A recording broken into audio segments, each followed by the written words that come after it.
Welcome to Mindflow Radio. We are creating conscious community by sharing mindful manifesting skills and transcendental music. We are all in this together.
Mindflow Radio.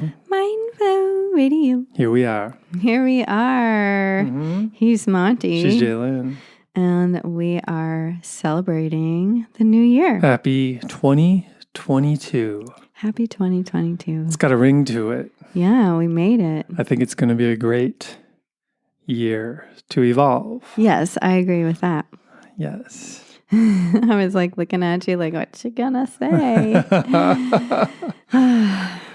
All I gotta say is I really like astrology, and it looks like this year is going to also be intense. So what I have been telling friends and loved ones is buckle up and enjoy the ride. Well, and my suggestion would be to for all of us to work on just being nice to ourselves. Nice to ourselves, nice to each other. Yeah, I mean, but that's where it all starts. I think it's when I hear somebody just being unkind to other people, I imagine how they talk to themselves. Yeah. And it's probably pretty rough. Yeah. Most likely. So... Or they ignore themselves. Well, I think we all have some self-talk stuff going on. Yeah, absolutely. Really, Absolutely. So, I mean, that's a really it's a simple thing to work on over the new year. I'm definitely going to be working on it this new year. Mm-hmm. So improve my self-talk, improve my breathing, just in general. Yeah. Okay. Improve my posture. That's your New Year's resolution. Improve my self-talk, improve my breathing, improve my posture. Yes. Do you remember what yours was last year? No, I don't. I remember what mine was. In 2021, it was to strive less. Oh. And maybe if you just compare from year to year, in 2020, I strove way more. So maybe I did succeed.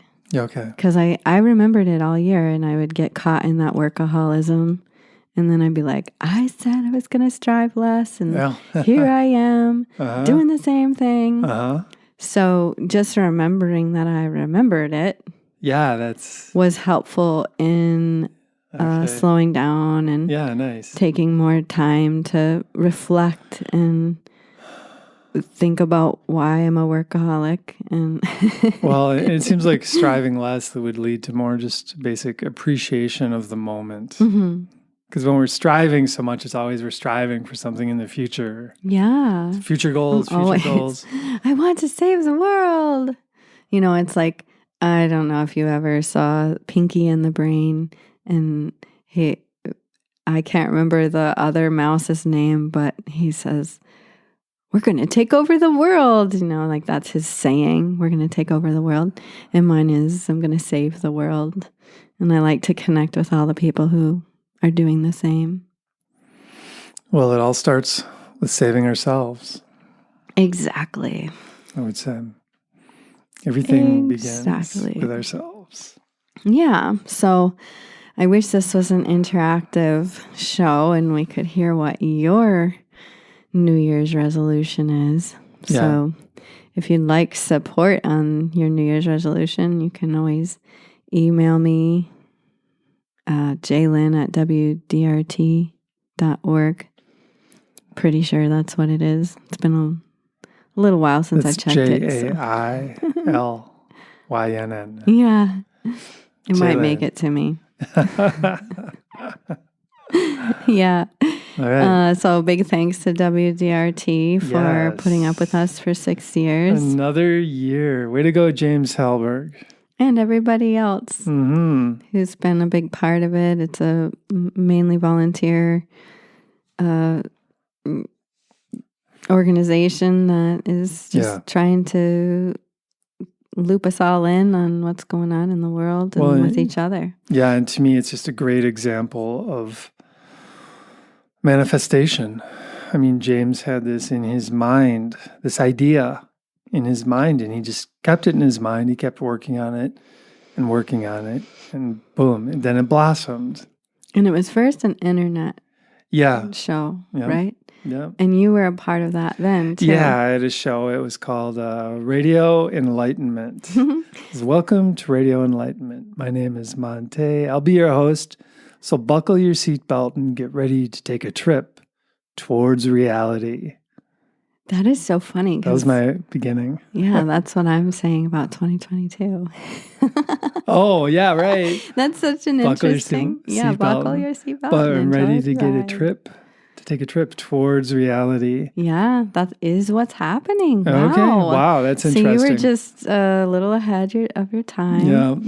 It's kind of a signature of yours. Yeah, right. To be ahead of the time. And time catches up with you and you're like, oh, look, it caught up. Yeah, so we just shared with you one of our tried and true favorites we wrote maybe a year ago. Yeah. We are made of energy.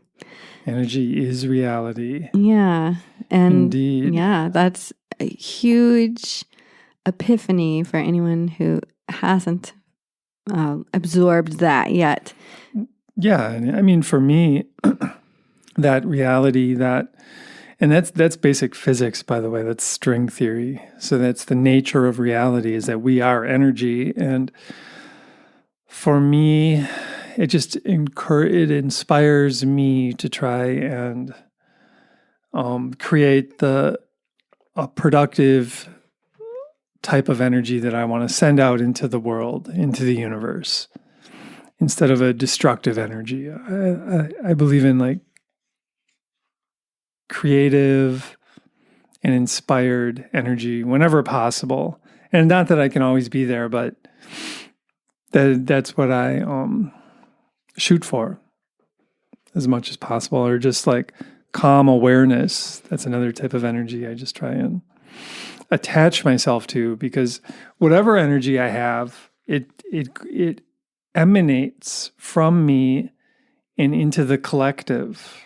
I mean, that's really important for us to realize that if whatever type of energy we're creating in our minds, where it's shooting out of our minds into the collective and giving energy to that collective mind state. Mm-hmm. So if we're in a real blaming, fearful state, which I get in sometimes, my mind is just shooting that type of energy into the collective. And connecting in with it. Yeah, and empowering it and giving it juice. And I'd rather not give that collective too much juice, because I think that's part of humanity evolving, is we're going to learn to just be more compassionate towards each other and ourselves. Accepting, compassionate. Yeah, and working together. And just understanding that we're all in it together, and we all have issues, and we're all kind of confused beings with the spark of God within each of us, and we're kind of stumbling around. We're sort of ridiculous. Yeah. People are ridiculous in a way, and in other words, you're saying to see the divine comedy of it all. Yeah, for sure. Whenever possible, or just to see the divinity in everything as much as possible. You know, you can. For myself, I sometimes even imagine it. I imagine like I see this spark inside myself around my solar plexus. I've had meditations like that have been really powerful. Even though I don't really use my imagination much that way, but then I try and see it in others, and it's like, oh, okay. Oh, and then you once you start seeing that, it's like, oh, 100 years goes by super fast anyway. Okay. Oh, that's reality. Okay, well, that's cool. I'll try my best. That's all I can do, and not get too caught up in it, and not get too caught up in whatever, because energy is reality. Yeah, and what do things really look like? We all look. If we could see reality, we're all like these squiggly lines of energy, but energy like emanating like from our energy emanating from our heads and our hearts, probably, and all interconnected, and who knows what colors we really are. Amazing to see. I have a feeling that Alex Gray sees that, but I don't know, maybe, but I mean. Ideally, hopefully, modern physics will be able to capture that within 5-10 years once they get the right equipment. Yeah. Who knows?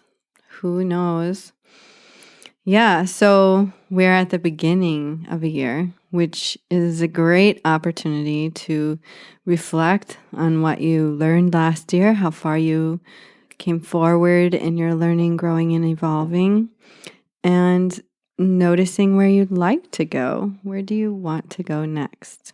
Yeah, and noticing my mistakes, but noticing them from a perspective of forgiveness. Yes. And just determination not to make those same mistakes again.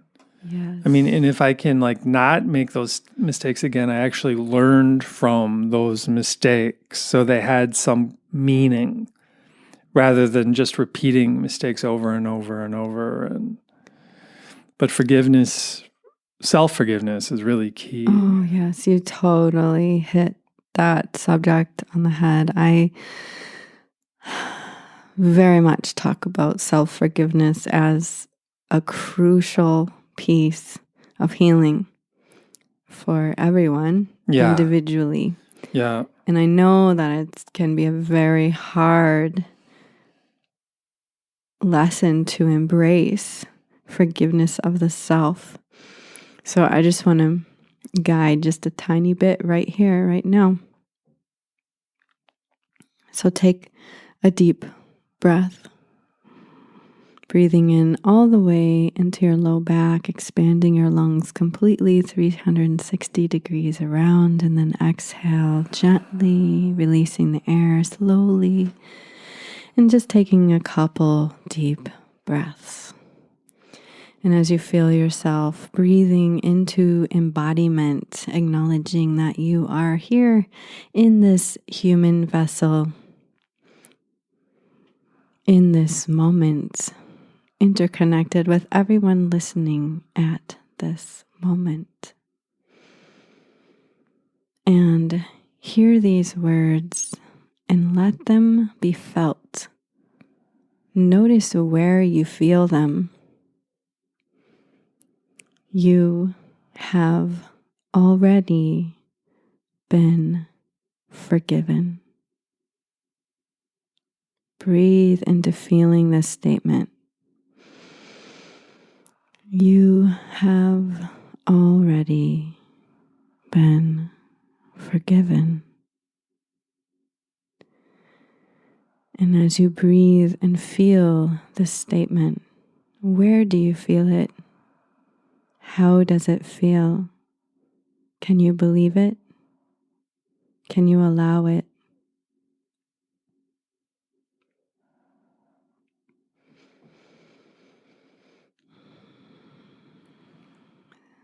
Reflecting inwardly and now repeating after me.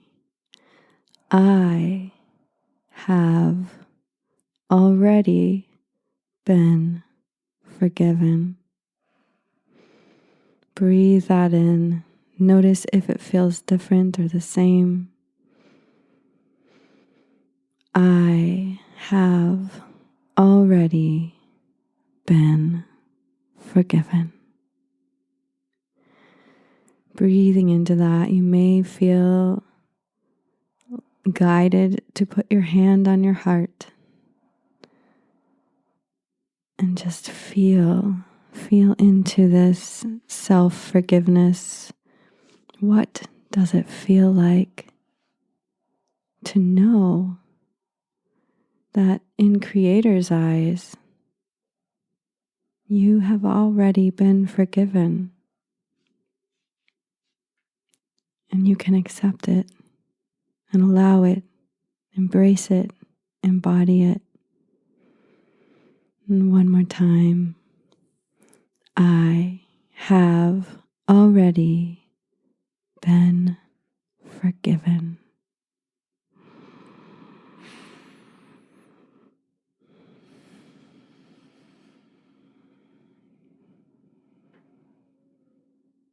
And as you were saying, one technique I use when I make a mistake, and I tend to be really hard on myself when I make mistakes. But when I make a mistake, one thing I try and say to myself is, I'm a human being, and human beings make mistakes. right?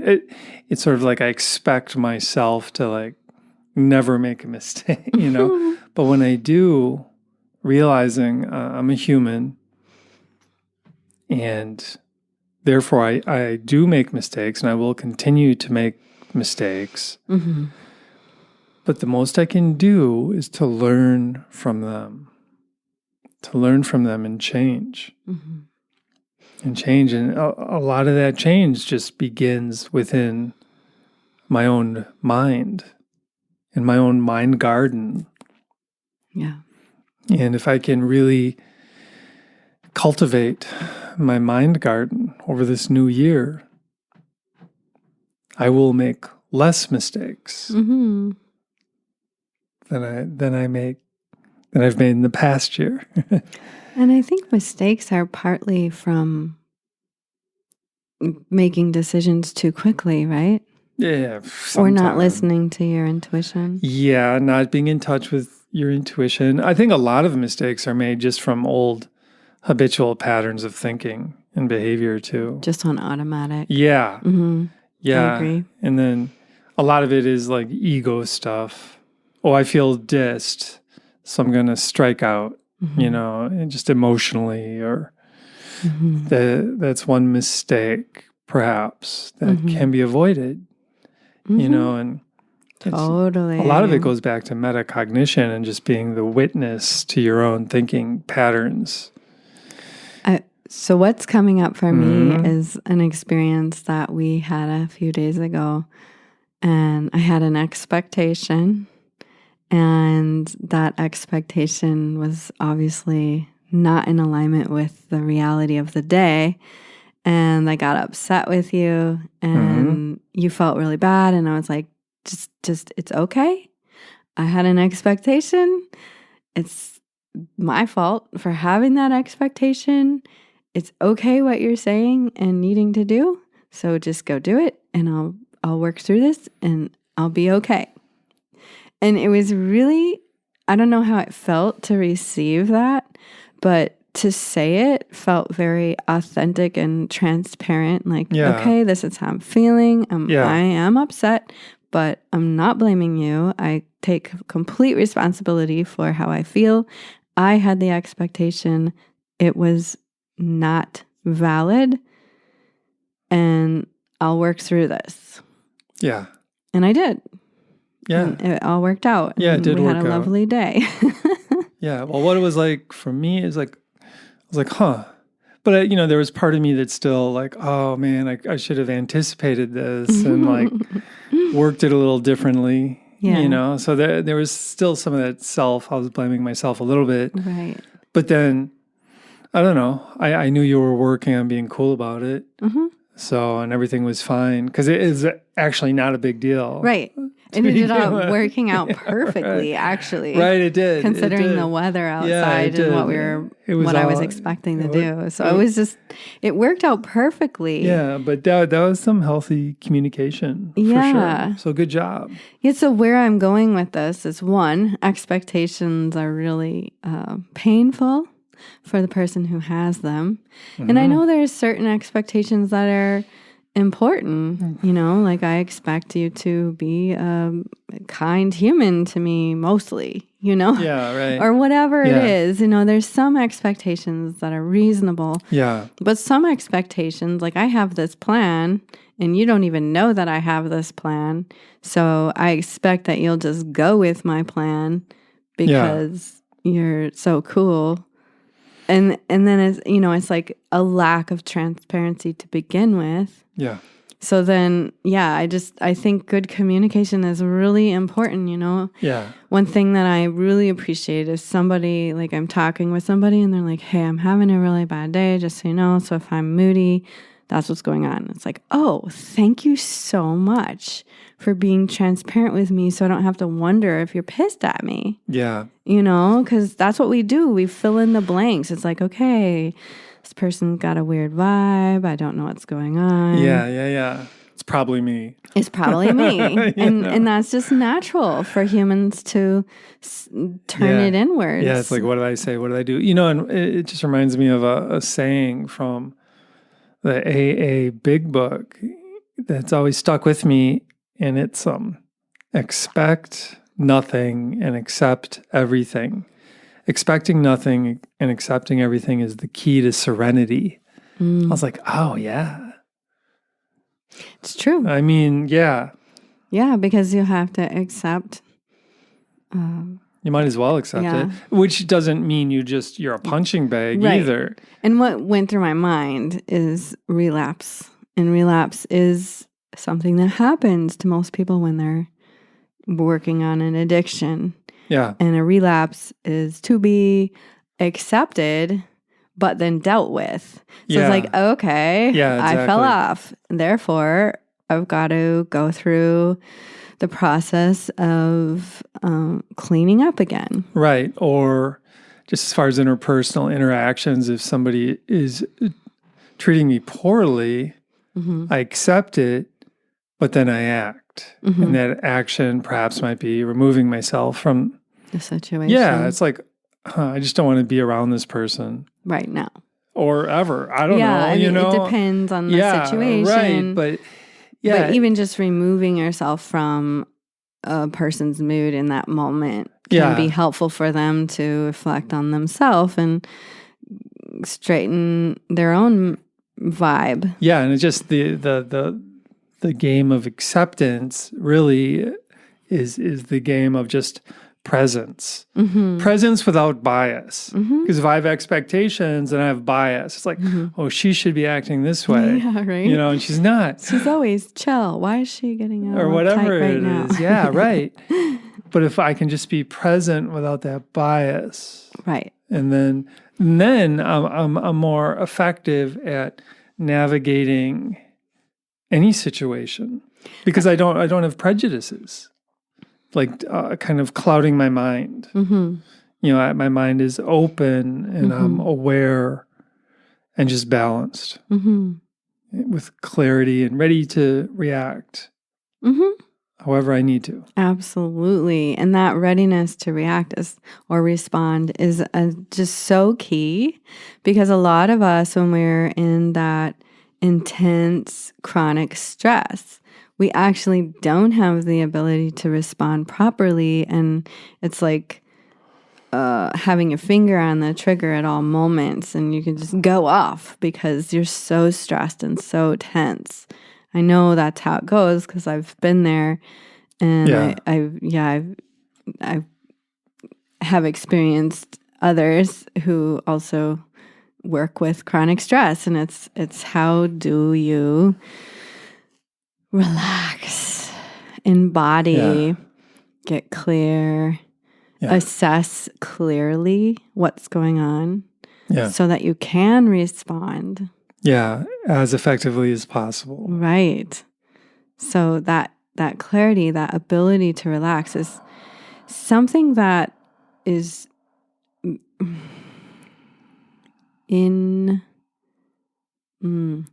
it's so valuable. I'm trying to think of the word. It's beyond money. It's more valuable than anything. Is that ability to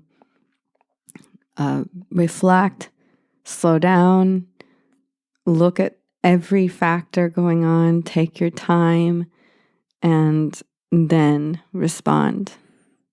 Yeah. From a grounded and balanced state. And, like you were saying, I mean, it's valuable just from the perspective of that grounded and balanced state.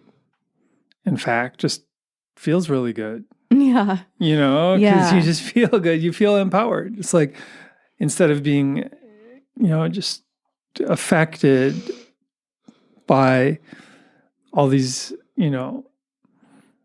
different aspects of our culture or whatever. And this leads into 2 points. One, I remembered the word priceless. And two, there, as humans who feel compassion and empathy, there is this expectation of not having joy because there's so many suffering or something like that. You know, so much suffering out there. Yeah. And so people, if you're in that peaceful, relaxed state, you can get judged by others who feel that you should be uptight and pissed off because there's bad things happening in the world. Yeah. And this is true, but you can't make effective change from that place. And so I just want to share that I've been reading or listening to an audiobook by Carolyn Mace and Andrew Harvey called The Divine Rebel. And I absolutely suggest it for everyone. It's a really good book, especially chapter 10. And I'll just give you a short summary of the practices, the 7 practices of a divine rebel to be done every day, to reflect at the end of the day and say, did I do all 7 of these? So, very briefly, is mindfulness, heartfulness, embodiment, aka presence, physical exercise, noticing the narcissist within, without judgment, gratitude, and finally, joy. Joy is a practice that has to be enjoyed. It has to be embraced. We can't do very much if we're upset. We can't make change. Yeah. Well, I mean, we can, but a lot of times the change we make, well, it's more on the destructive level of change. Mm-hmm. Like if I'm really pissed, I can throw a brick through a window or something, you know, I mean, which is change. But I would argue that more effective, productive change comes from more of a heart-centered, compassionate perspective in which we actually, you know, change our culture into a more compassionate one. Mm-hmm. And I mean, which we're probably destined to get there. I mean, we might as well get there. We might as well move in that direction. Mm-hmm. Yeah. Mm-hmm. So the reason why I shared that with you is just to contemplate. Do you allow yourself to feel joy? And joy, in my opinion, is not at the expense of any other human being. So if joy is only from gossip, if it's only from belittling someone and seeing them squirm, that's not joy. I don't even know what that is. That's some dark humor. It's like mean-spirited. Yeah. It doesn't feel good. No. I used to do it, and it made me feel like crap. It is popular in our culture. It's very popular in our culture. Seems like the TV promotes that. Oh, yes, they do. For sure. And we won't go into details, but for you out there, do you allow yourself joy? Especially, you know, it's like the holiday season is coming to a close, and you can look back and notice, did you enjoy it? Did you do your best? Yeah, just have moments of, you know, and to me, it's the gratitude piece that leads to the joy. Yeah, I agree. If I can like really settle into a state of gratitude, it comes. It's easier to transforms into joy. Yeah. But if I'm unable to feel grateful, I mean, and just as far as a really simple gratitude practice, and I've mentioned this before, it's just in my mind, I just repeat the phrase "thank you," and it's really helped me out like numerous times. And even a few weeks ago, I was at the dentist's office, and I was getting my tooth drilled. And in my mind, I was like, I'm not going to say thank you. You know, I refuse because this is a drag, you know. But then, you know, I was like, oh, no, just from a scientific perspective, I'll start saying thank you and just see what happens. Mm-hmm. So I started saying thank you when I was getting my tooth drilled. I was repeating that phrase in my mind, thank you, thank you, thank you. And lo and behold, it made the experience just way easier. Mm-hmm. I mean, it wasn't joyful but it was just a lot. Peaceful.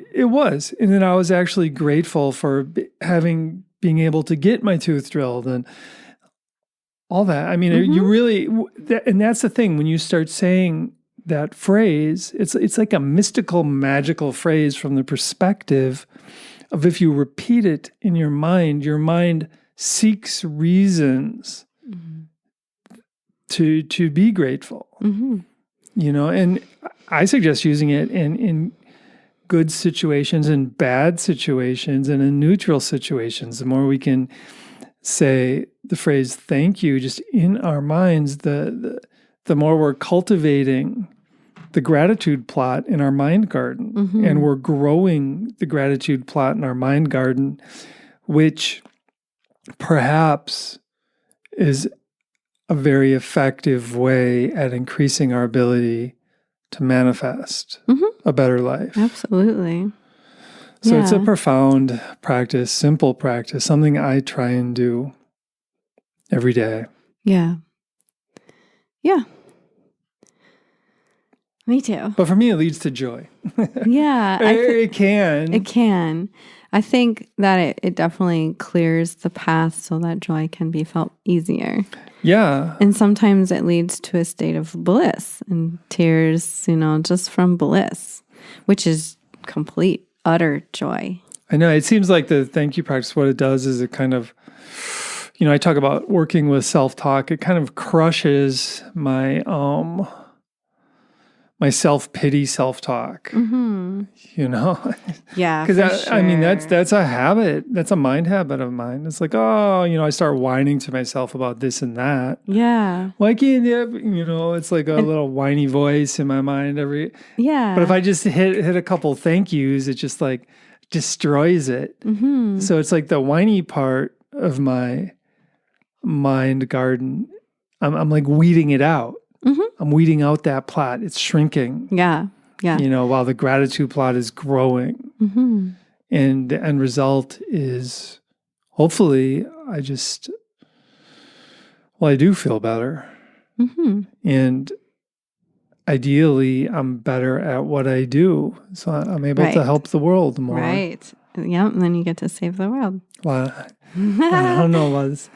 I think the world doesn't need to be saved personally, but I think the world's the world is going to survive until the sun, like Elon Musk says, we have 50 billion years before the sun expands to a point where all the oceans are evaporated, So, there's that part of it. Yeah. But, right now, here we are. So I just want to summarize the points that we've gone over, and Monte, you pitch in as you feel fit, or you know what I mean? Yes. So we went over manifesting, self-forgiveness. We went over the 7 practices to be a divine rebel.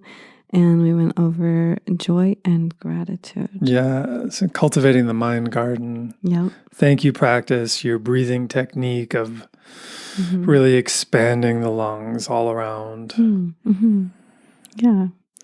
Yeah, so we have a couple more musical experiences for you. And I think we'll may talk for a few more minutes, so we'll just get into the song. 2022. It's good to be here. There was a boy, a very strange enchanted boy. They say he wandered very far over land and sea. A little shy and sad of eye, but very wise.